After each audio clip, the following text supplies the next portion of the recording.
Craighead Christmas Message 2016. With the election of Donald Trump and the result of the Brexit vote, you'd be forgiven for thinking there's not much to be cheerful about this Christmas. It seems some very dark forces are stalking the world.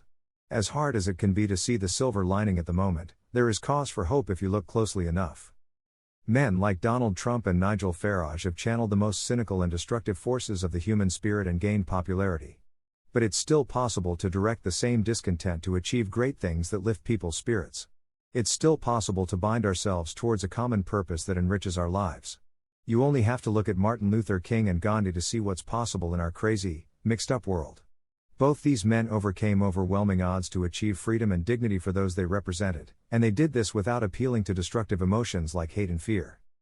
The truth of this year is self-evident: the elites that govern us have a lot of power, but they can only wield that power with our consent, especially in a democracy.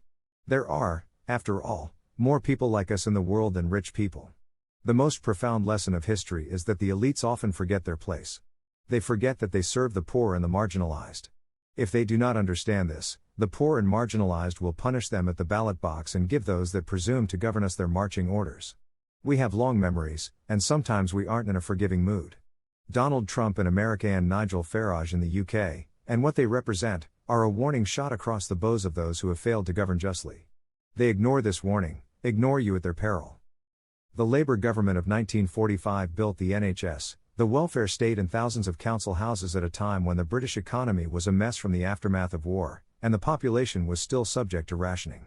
If a Labour government could do all that in the grip of real austerity, surely the current government can do better. In a time when the austerity we suffer from is a consequence of mistakes made by bankers and the elites enthralled by them, we can and must do better. There are no more excuses left for those who govern us. If they are unwilling to heed the warnings, then we are doomed. Of course, the truth is, whether you are a billionaire or a bin man, each of us has the power to change the world. Now, that's something worth reflecting on this Christmas as we chart a course between hope and disappointment.